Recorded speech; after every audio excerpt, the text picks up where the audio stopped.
आज मैं लेकर आई हूँ अपनी कहानी रहस्यमय तालाब का 10वां भाग। तो चलिए कहानी के 10वें भाग में क्या हुआ जानते हैं।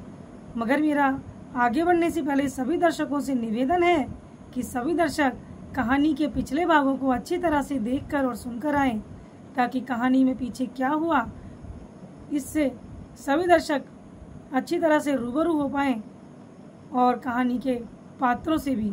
तो चलिए जानते हैं कहानी में आगे क्या हुआ। कि वह बच्चा अब अच्छी तरह से बिल्कुल बढ़िया और अच्छा दिख रहा था। रानी की आंखों से खुशी के आंसू आ रहे थे।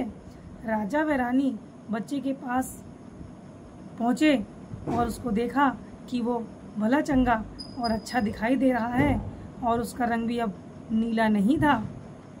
तो वो खुश हो गए और फिर मेरे गुरुजी के पास आए और उनके पाँवों को पकड़कर रोने लगे।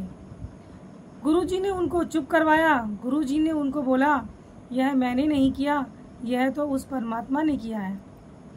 राजा ने फिर हम दोनों की खूब सेवा की उस राज्य में और मेरे गुरु करीब 1 सप्ताह तक रहे। उस समय मैंने इस नगरी की हर अनोखी व अद्भुत चीज देखी थी।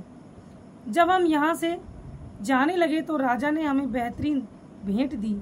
उन भेंटों के देने के बाद राजा ने फिर मेरे गुरुजी को कहा, राजा आप दोनों का जब मन करे आप यहाँ हमारी नगरी में घूमने आ सकते हैं, लेकिन किसी अन्य व्यक्ति को अपने साथ मत लेकर आना कभी भी आप।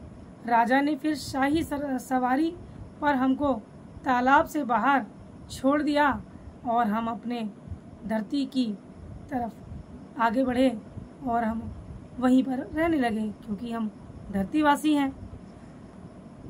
इसलिए जब भी मेरा मन करता है मैं यहाँ आ जाता हूँ। अब बेटा सो जाओ, रात काफ़ी हो चुकी है। कबीर, लेकिन बाबा यह हम धरती वालों से इतनी नफरत क्यों करते हैं यहाँ के राजा? बाबा यहाँ के राजा को हमारे ही एक धरातल के राजा ने धोखा दिया था। तब से यहाँ के राजा व यहाँ की जनता नफरत करती है धरातल वालों से। अब बेटा सो जाओ, सुबह जल्दी उठकर मुझे भगवान की आराधना करनी है। अगली सुबह जब कबीर की आंख खुली तो बाबा को पास ना पाकर वह बाबा को गुफा के अंदर ढूंढने लगा। गुफा के अंदर बहुत अंधेरा था। कुछ दूर जाने के बाद कबीर को किसी के कराहने की आवाज़ सुनाई दी, तो वह उस आवाज़ की तरफ बढ़ने लगा।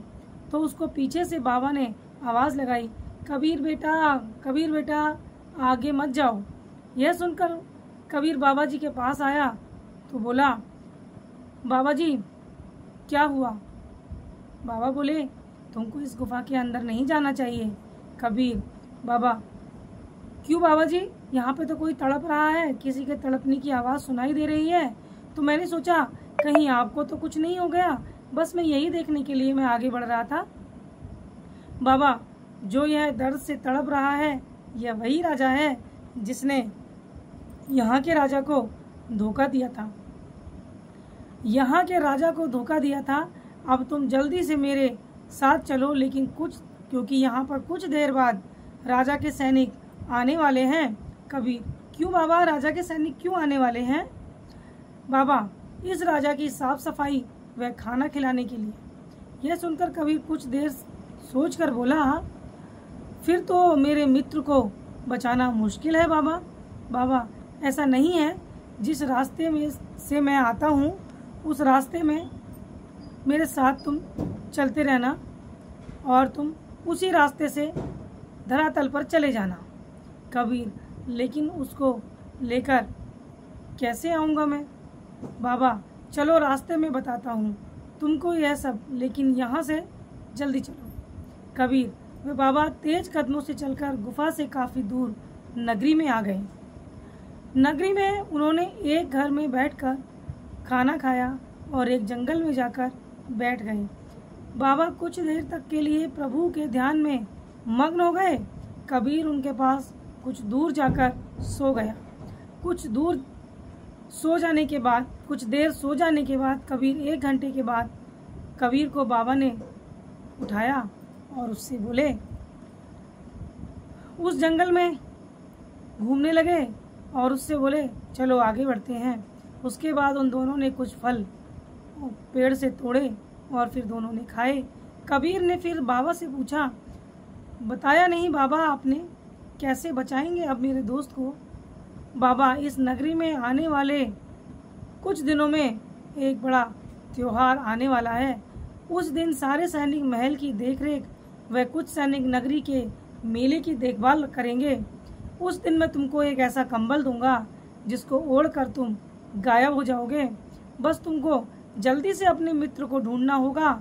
अगर तुम जल्दी से अपने मित्र को ढूंढ पाए और उसको वहाँ से बचा पाए तो तुम्हारा मित्र हमेशा हमेशा के लिए बच जाएगा, वरना कबीर, वरना क्या गुरुजी?